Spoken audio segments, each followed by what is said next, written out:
Aloha. Skippy says aloha too.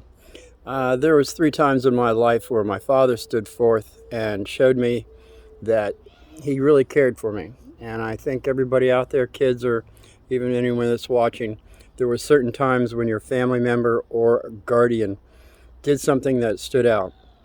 The first time was, as I said before, the bully grabbed me, he shoved me. Dad, and when he shook the guy's hand, asked if he did what he did to me, the guy admitted to it, and then I saw the guy's arms, veins stick out in front of my eyes. I was watching the whole thing, and the guy became very polite, and as after my dad said, "You touch my child again, and we will go to another level." And there was respect in that gentleman. The second time is this short story. I'm going to try to stay within 3 minutes, so it's a short. I'll do the best I can. It was on the mayor of MILLSTONE, New Jersey. Now, we didn't grow up technically poor, but I was involved. I got an axe, a double-edged axe when I was 10, early birthday present, and my father told me to go out to the woods, which is 50 feet from our house, and chop down dead elm trees. Now, if I cut down a live one, it'd be a black belt beating like I never had before. So I'm chopping down a dead elm tree. And the reason I'm doing this is because we never had enough coal in the coal bin in New Jersey. And that's what Dad wanted. He wanted the wood, the mixture of wood and coal, so we can get through the winter. And it was getting cold that night. And he said, get out there and before your homework, bring some wood home. So I was out there with the wheelbarrow. I was chopping away, and all of a sudden somebody screams, no, no. And they're waving and flailing in their hands, yelling no. And I stopped chopping the tree, and he says, we don't do that here. I said, I'm chopping down a dead elm tree. And he said, no, it's against the law. I said, oh, really? And who are you? And he says, I'm the mayor of MILLSTONE. I said, okay.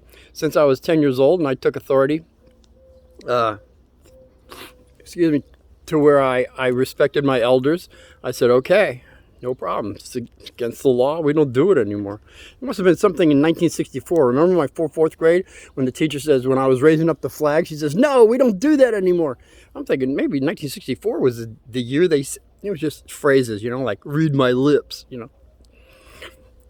So I get home with an empty wheelbarrow. My dad says, where is the wood? I said, Dad, we don't do that anymore. He says, oh, really? And he says, why? I said, it's against the law. And he says, and who said this? I said, the mayor of MILLSTONE. He says, oh, really? Son, let's go for a walk. Bring your axe. So we go through the woods, and right outside the woods is the mayor's house. That's probably what he heard, was me chopping down this dead elm tree. I'm just thinking about it now. So my dad knocks on the door, opens up the screen door. I hold it open with my axe. Now the other door is now being opened by the mayor of MILLSTONE. And my dad asks him politely, sir, I live right across from you on the other side of the woods. And did you tell my son that he could not chop down a dead elm tree? And the guy says, oh, yes, I absolutely did. And my dad says, and why is that? And the guy says, it's against the law. And I said, oh, really? Yes, it's against the law. Okay, we have dead elm tree disease. We have nothing but a major fire hazard in this forest with all these dead elm trees. If it starts burning, your house is going to go, and so is ours. You think it's right for my son not to chop down a dead elm tree? And the guy said, no, sir, I don't. My dad says, how do you do? Shook his hand. First time and the second time, and said, have a great day. So when we go back home, Dad says, do not let anyone intimidate you. There's a problem, you come to me. And that's what I'm saying, kids. There is certain times when your parents or guardians step in and they help you.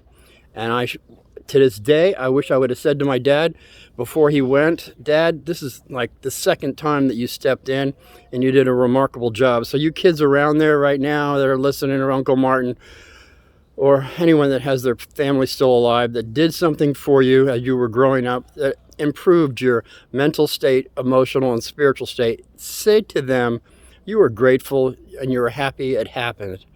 That's all I wanted to say right now. It's past the short. Now it's going to be a long thing. Okay, do your best on. Well, just leave me a comment.